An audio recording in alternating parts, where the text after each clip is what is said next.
بسم اللہ الرحمن الرحیم. ہارون رشید عرض کر رہا ہوں. السلام علیکم ورحمۃ اللہ وبرکاتہ. بھائی آج تو اتنی خبریں ہیں میری سمجھ میں نہیں آتا کیا کروں گا، لیکن سب سے اہم خبر شاید یہ ہے، وقت ہی تعین کرتا کون سی چیز اہم ہے، کون سی معتبر ہے، کون سی نامعتبر ہے.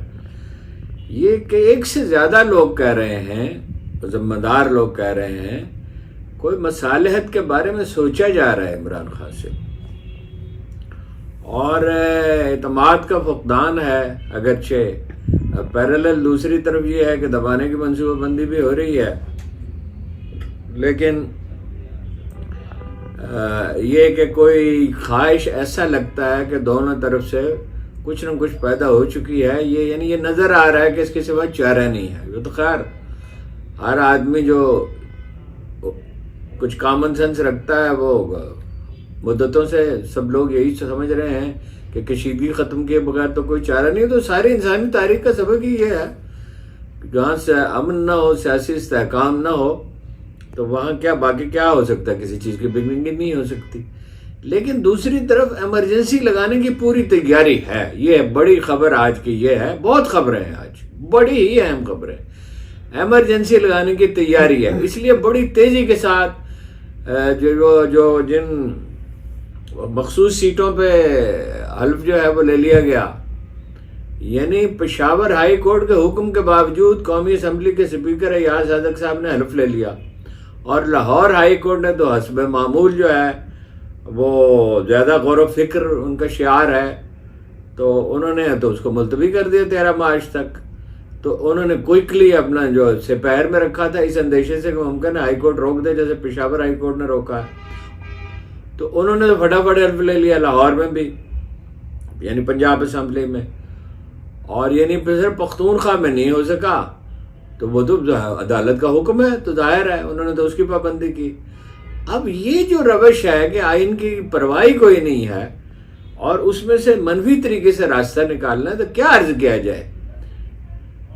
انہیں ایمرجنسی لگا کر، ایمرجنسی لگانے کا مطلب کیا ہے؟ جیسے 1975 میں اندرا گاندھی نے انڈیا میں ایمرجنسی لگائی تھی، یعنی بنیادی حقوق معطل ہو جائیں گے، اظہار رائے کی آزادی کا حق اور اجتماع کا حق. یعنی آپ پارٹیاں نہ جلسے ولسے کر سکیں گی، نہ آپ کا یہ حق ہے کہ آپ اپنے، یعنی بنیادی حقوق آ کے معطل ہو گئے. بنیادی حقوق تو بھائی کوئی جنگ کی صورتحال ہے، اس میں بھی حقیقت ہے، اس میں بھی معطل نہیں ہونی چاہیے، لیکن یہ ہے کہ اس میں تھوڑی بہت تبدیلی ہو سکتی ہے. تو بعض لوگ یہ کہہ رہے ہیں کہ سینیٹر مشاہد حسین جو اتنا زور دے رہے ہیں کہ ان کی سیٹیں انہیں دیں عمران خان کی، اور عمران خان کو رہا کیا جائے، تو یہ بھی غالباً اس لیے ہے کہ اسٹیبلشمنٹ میں یہ انداز فکر پیدا ہو چکا ہے. میری رائے مختلف ہے. میرا خیال ہے مشاہد حسین صاحب کی یہ ذاتی رائے ہے، اور وہ ویسے تو بہت ہی محتاط آدمی ہے، لیکن بہرحال وہ اپنی رائے دیتے ہیں. کچھ ہمارے دوستوں نے ان پہ نکتہ چینی کی ہے کہ بھئی آپ ان کے لیے بھی جواز تراش لیتے ہیں، ان کو بھی سیاسی قیدی کہہ رہے ہیں، یعنی ماضی میں تھے نواز شریف صاحب یا زرداری صاحب. لیکن وہ ہو سکتا ہے اس میں مصلحت کا بھی کوئی دخل ہو، مگر وہ اپنی رائے دیتے ہیں. اب آپ ان کی رائے سے اختلاف کر سکتے ہیں، آپ اسے 100% غلط بھی قرار دے سکتے ہیں، لیکن میرے نہیں خیال ہے کہ وہ کسی کے اشارے پر رائے دیتے ہیں. بہرحال وہ محتاط آدمی ہیں اور اعتدال روا رکھنے کی کوشش کرتے ہیں.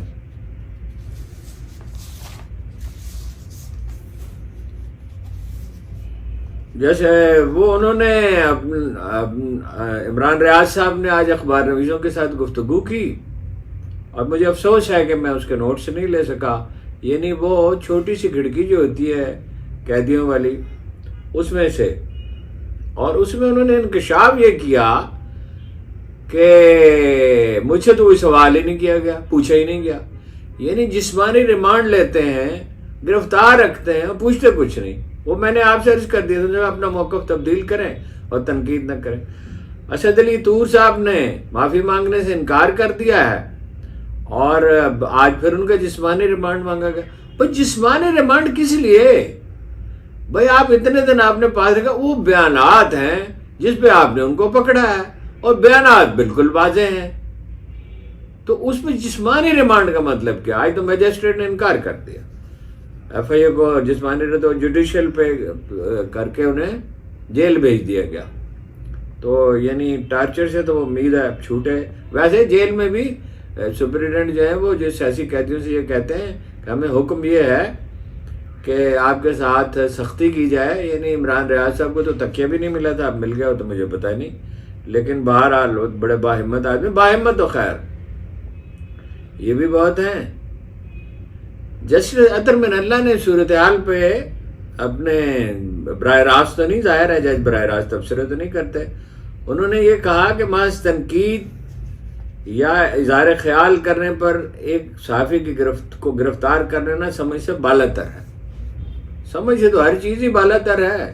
جو کچھ الیکشن میں اتنے بڑے پیمانے پہ دھاندلی ہوئی کہ طارق کھوسہ صاحب نے، جو ان پولیس افسروں میں سے ایک ہیں جن کی بہت تکریم کی جاتی ہے، انہوں نے کہا کہ 1971 کے بعد یہ سب سے بڑا کرائسس ہے. حتیٰ کہ مولانا فضل الرحمان نے یہ کہا کہ بنگال جیسی صورتحال ہے. ان کے الفاظ یہ ہیں کہ ملک کو ہم بچانا چاہتے ہیں، مگر خدا کرے میرا خیال غلط ہو، مگر ملک میں بنگال کی سی صورتحال ہے. اگر آپ ملک کو دو لخت کرنا چاہتے ہیں تو ہمیں کیوں زج کرتے ہیں، ہمیں کیوں ذبح کرتے ہو؟ ہم ملک کو زندہ و تابندہ دیکھنا چاہتے ہیں. صورتحال تو بڑی اس لحاظ سے بھیانک ہے، لیکن بہرحال امید کا پہلو یہ ہے کہ لوگوں کے ذہن بدل چکے، وہ ڈٹ کے کھڑے ہوئے ہیں، تکالیف اٹھا رہے ہیں. خواتین تک بہت، اس پہ بھی میں ابھی بات کرتا ہوں. خواتین کا دن ہے، آج ہے، یہ کل تھا. بہرحال وہ خواتین نے بہت قربانیاں دی ہیں، اور لوگوں نے دی ہیں، لوگوں نے جانیں بھی دی ہیں. علی امین گنڈا پور سے اٹھ کے کھڑے ہو گئے اور بہت تیزی کے ساتھ فیصلے کر رہے ہیں. 5 ارب روپے جاری کر دیے انہوں نے صحت کارڈ کے لیے، اور اس کو امپروو کریں گے. ان کا ریفائن ورژن اس کا لائیں گے، اس کی بہتر شکل میں اسے اب لایا جائے گا. اس کی کوئی تفصیل تو نہیں سامنے آئی. 1 مہینے کے بعد تو پیسے انہوں نے جاری کر دیے، اور سابق وزرائے اعلیٰ کی مراعات ختم کر دی، نگران وزرائے اعلیٰ سمیت. اور یہ بہت ہی اچھا کیا، بڑی بڑی عظیم مراعات ہیں. اور ویسے ان کے خلاف درخواست دائر کر دی گئی ہے کہ انہوں نے اپنی جائیداد کے صحیح گوشوارے نہیں دیے. میرا نہیں خیال کہ کوئی ان کے خلاف کارروائی ہوگی، اس لیے کہ بہرحال پختونخوا میں اگر اس وقت حکومت ہٹائی گئی تو وہ تو ایک مصیبت کو دعوت دینے کے مترادف ہوگا. ایک بات انہوں نے کہی ہے اور اس کی تائید کے سوا کوئی چارہ نہیں ہے. 1510 ارب روپے ان کے ذمے ہیں، اس سے زیادہ ہیں کیونکہ وہ کہہ رہے فوری طور پہ 1510 ارب روپے وہ مرکز سے جو خالص منافع ہے بجلی کا، بجلی جو پانی سے پیدا ہوتی ہے تو وہ بہت کم اس کے اخراجات ہوتے ہیں. یعنی اس پہ جو کاسٹ آتی ہے وہ 4-5 روپے 6 روپے سے زیادہ ہو سکتی نہیں ہے. تو وہ 1510 ارب روپے واجب الادا ہیں، تو وہ کہتے ہیں کم از کم 200 تو دیں اس میں سے. اور یہ ہمارا حق ہے. ہمیں ترقیاتی منصوبوں کے لیے پیسے چاہیے اور دوسری چیزوں کے لیے چاہیے. رمضان المبارک آ رہا ہے، اس کے لیے چاہیے. اور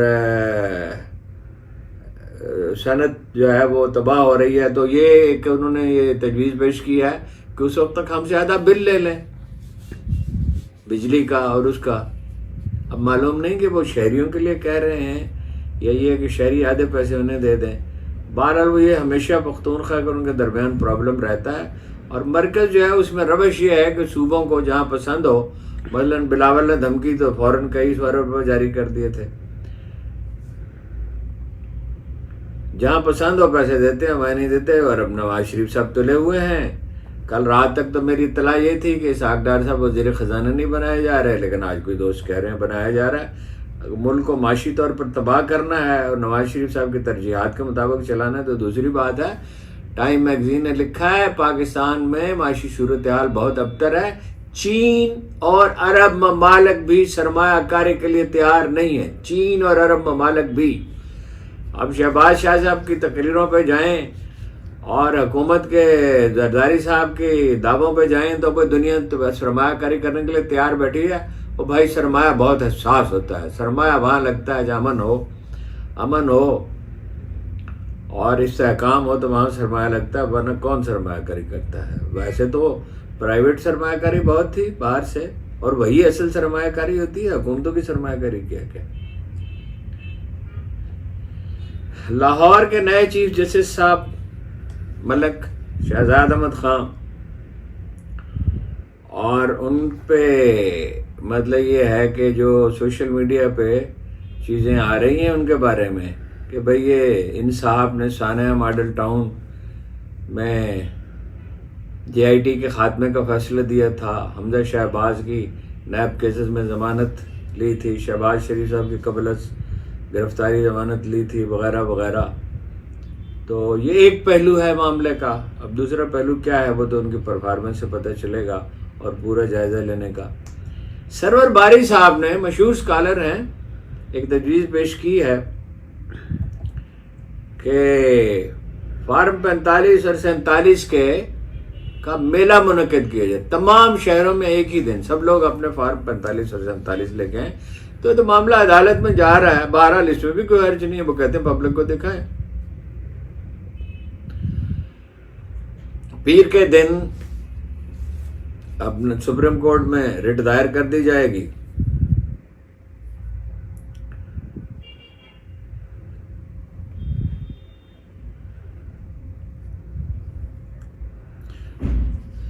ادھر وہ تو میں نے آپ کو بتا ہی دیا، اس میں تفصیل میں جانے کی کیا ضرورت ہے. سنی اتحاد کونسل گئی تھی اس میں اسپیشل سیٹوں کے لیے، تو اس میں انہوں نے کر دیا، ملتوی کر دیا. سندھ ہائی کورٹ نے روک دیا ہے. سندھ ہائی کورٹ نے یہ کہا کہ ووٹ گنے نہ جائیں، یعنی ڈالے جا سکتے ہیں، شمار نہیں کیے جا سکتے وہ 3 ووٹ. اور عمر ایوب صاحب نے کہا کہ غیر آئینی طور پہ حلف لیا، بالکل غیر آئینی طور پہ حلف لیا. مگر ایاز صادق صاحب کو آئین سے کیا غرض ہے؟ انہیں غرض ہے تو شریف خاندان سے ہے.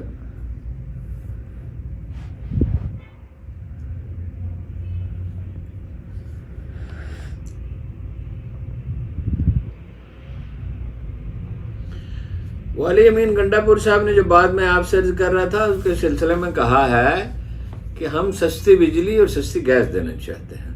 یعنی ایسا لگتا ہے کہ وہ سبسیڈائز کرنا چاہتے ہیں.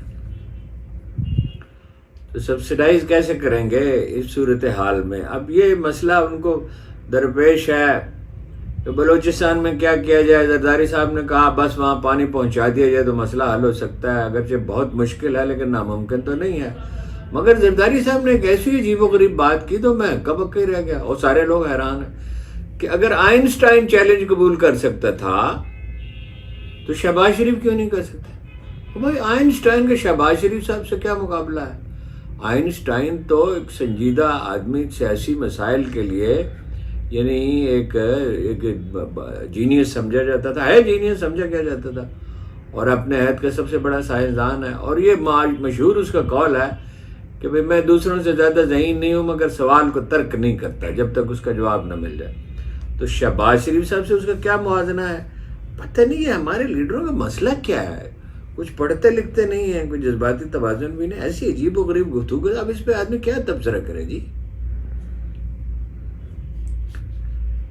صدارتی الیکشن تک چکردی صاحب کہتے ہیں کہ اسپیشل سیٹوں کا جو ہے، مخصوص سیٹوں کا جو ہے وہ ان کے ہونے تک، صدارتی ان کا فیصلہ ہونے تک، یعنی عدالت سے فیصلہ ہونے تک صدارتی الیکشن جو ہے اسے ملتوی کر دیا جائے. مطالبہ تو بالکل درست ہے، لیکن یہ ہے کہ جن لوگوں کو فیصلہ کرنا ہے وہ تو عدالتی نظام جو ہے اس پہ کتنا دباؤ ہے. یہ 9 مئی کے سلسلے میں 54 ملزمان کی ضمانتیں منظور کرنے والے جج نوید اقبال صاحب کو OSD بنا دیا گیا ہے، تو اسی سے آپ اندازہ کر لیں.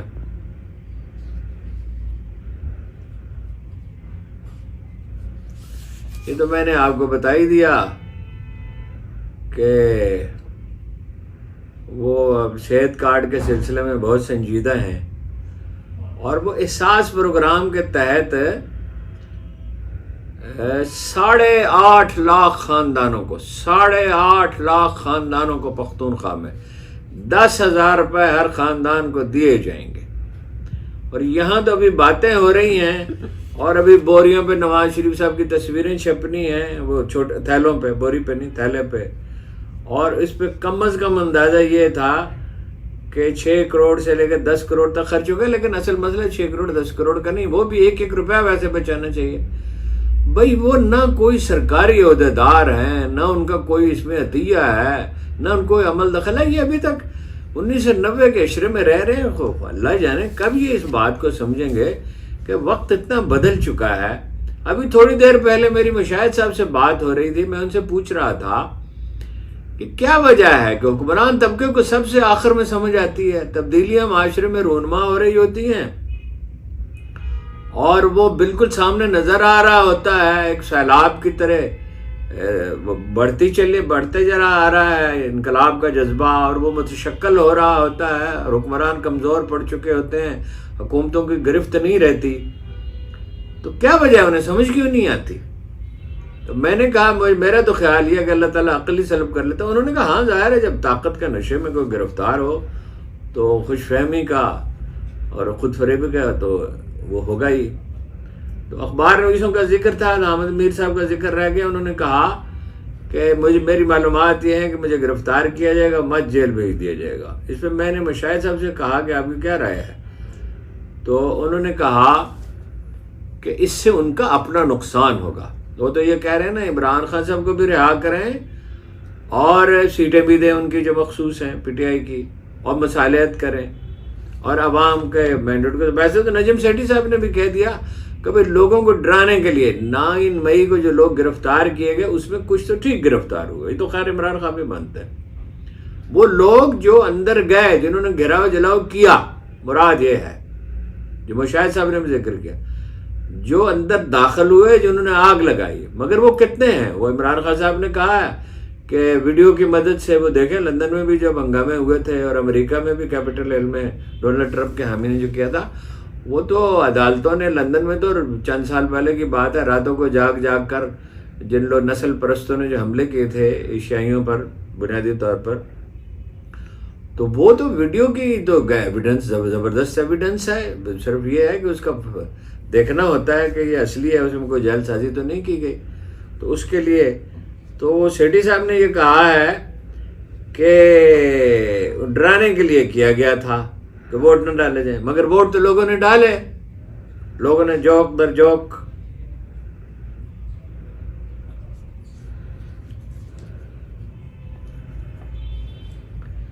سپریم کورٹ میں تقرری کے لیے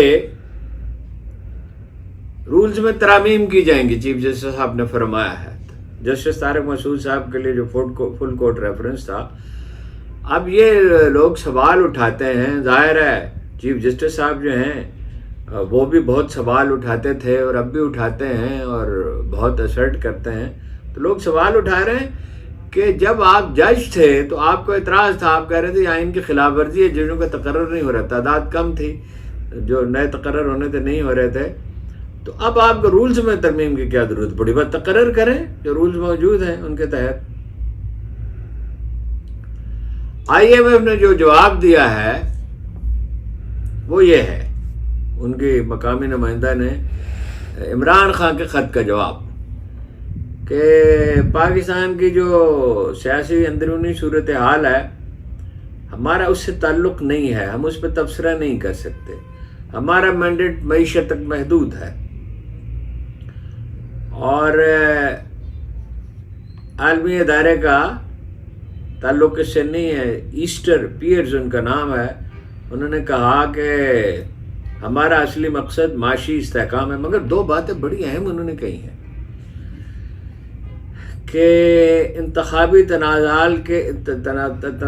تنازعات کے حل ہی کسی سے معاشی استحکام ممکن ہے. یہ ان کے الفاظ نہیں ہے، مفہوم یہی ہے. اور ٹیکس کے ذریعے آمدن بڑھائی جائے. ہم چاہتے ہیں پاکستانی شہریوں کی حالت بہتر ہو، ٹیکس کے لیے آمدنی بڑھائی جائے. اور سب سے زیادہ جو اذیت ناک خبر ہے وہ بھی آپ سن لیں BBC نے فلسطین کے ایک شہری سے پوچھا، غزہ کے ایک شہری سے پوچھا رمضان المبارک کی تیاری کیا ہے، تو اس نے کہا گھر میں ایمان اور دعا کے سوا کچھ بھی نہیں ہے، اور کسی گھر میں بھی کچھ نہیں ہے۔ اس کا جو سب سے دردناک پہلو ہے وہ یہ ہے کہ ایمبولینسوں کے لیے فیول نہیں ہے غزہ میں، اور آس پاس عرب ممالک میں تیل کے دریا بہہ رہے ہیں، اور $500 بلین کے منصوبے بنائے جا رہے ہیں،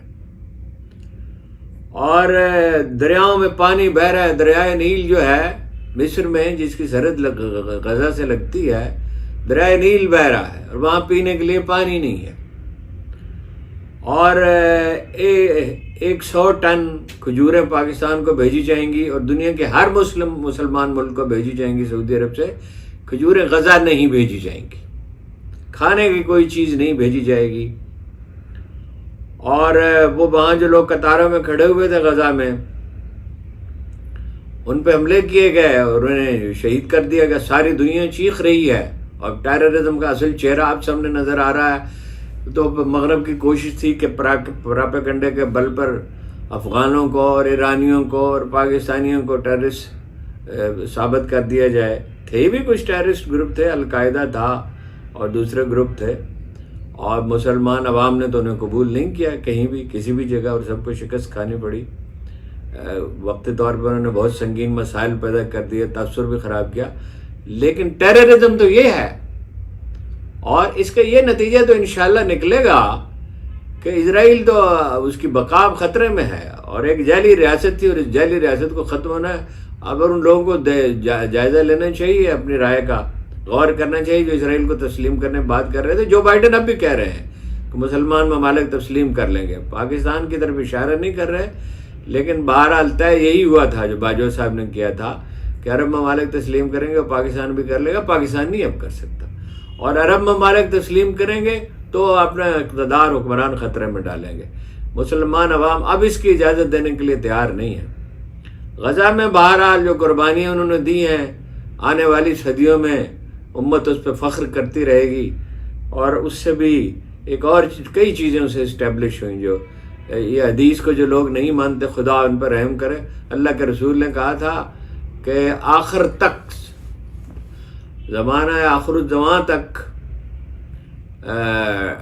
بیت المقدس کے ارد گرد کچھ لوگ مسلمان رہیں گے، یعنی سچے مسلمان رہیں گے۔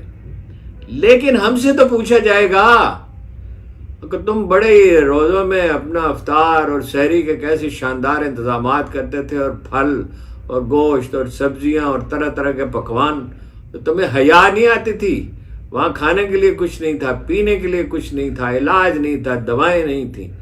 ایک دھمکی اگر حکومت پاکستان دیتی اسرائیل کو، ایک دھمکی باقاعدہ، تو قتل عام رک جاتا۔ اسرائیل کی مجال کیا ہے؟ چند منٹ میں پورا ملک سب ہستی سے مٹ سکتا ہے۔ ہماری خواہش یہ نہیں ہے کہ چند منٹ میں مٹا دیا جائے، لیکن یہ کہ خوف کا مقابلہ اسی طرح سے نا، پاکستان نے ایٹم بم بنا لیا تو خوف کا توازن قائم ہو گیا۔ اب انڈیا جو ہے 5 لاکھ آدمی بنگال سے مائیگریٹ کر کے گئے تھے، گو اس میں ہماری غلطی تھی، تو اس نے حملہ کر کے ملک توڑ دیا تھا۔ تو اب کیوں نہیں حملہ کرتا؟ اب ہم کارگل میں گئے، صحیح یا غلط وہ تو الگ بات ہے، اتنا اندر چلے گئے، لیکن وہ حملہ کیوں نہیں کیا؟ بھائی خوف پیدا کیا جاتا ہے۔ امریکہ جو ہے اس کو $3 بلین تو سالانہ دیتا تھا، اور اکتوبر کے بعد سے تو مسلسل مدد دے رہا ہے، اور چینیوں نے کہا یہ ٹیررزم ہے اور ظلم ہو رہا ہے۔ یعنی غیر مسلم ممالک کہہ رہے ہیں، امریکہ میں لوگ چیخ چیخ کے کہہ رہے ہیں، ان سب سے زیادہ خود یہودی کہہ رہے ہیں جو زائنسٹ نہیں ہے۔ اور مگر کسی مسلمان ملک میں ہماری سیاسی پارٹی سوائے جماعت اسلامی کے کوئی آواز بلند نہیں کرتا۔ مولانا فضل الرحمان نے کیا، لیکن اتنا نہیں کیا جتنا انہیں کرنا چاہیے تھا۔ اور پیپلز پارٹی نام نہیں لیتی، اور حکومت نام نہیں لیتی، ایک پھسپھسا سا ایک بیان دیا، بالکل ہی اتنا ہی نرم بیان کی کوئی حد نہیں ہے۔ نواز شریف صاحب تو خیر مودی کو بھی مقدس سمجھتے ہیں اور اسرائیل کو بھی مقدس سمجھتے ہیں، ایک لفظ نہیں کہتے، بڑی حیرت کی بات ہے۔ اور اس کے بعد یہ سمجھا جاتا ہے کہ یہ لوگ کہتے ہیں کہ ہم معاشی طور پہ حالات بہتر کر دیں گے، تو لوگ جو ہیں وہ ہمیں گوارا کر لیں گے کہ جانور ہیں یہاں پہ لوگ رہتے ہیں، جانور نہیں ہیں۔ اور کیا یہ ٹھیک ہے کہ قوم میں اب بھی کچھ خوف کا کچھ ایلیمنٹ موجود ہے، لیکن نئی نسل میں تو نہیں ہے، زیادہ تر میں اس کا سوال ہی نہیں پیدا ہوتا۔ یہ حکمران جتنی جلدی اس کا ادراک کر لے اتنا ہی بہتر ہے۔ اور آخری بات وہی جو میں ہر روز آپ سے کہتا ہوں، مایوس ہونے کی ضرورت نہیں ہے۔ مایوسی جو قرآن کریم میں صاف لکھا ہے کہ اللہ کے رحمت سے صرف کافر ہی مایوس ہوا کرتے ہیں۔ یقین پیدا کرے ناداں، یقین سے ہاتھ آتی ہے وہ درویشی کہ جس کے سامنے جھکتی ہے فغفوری۔ آپ کا بہت بہت شکریہ۔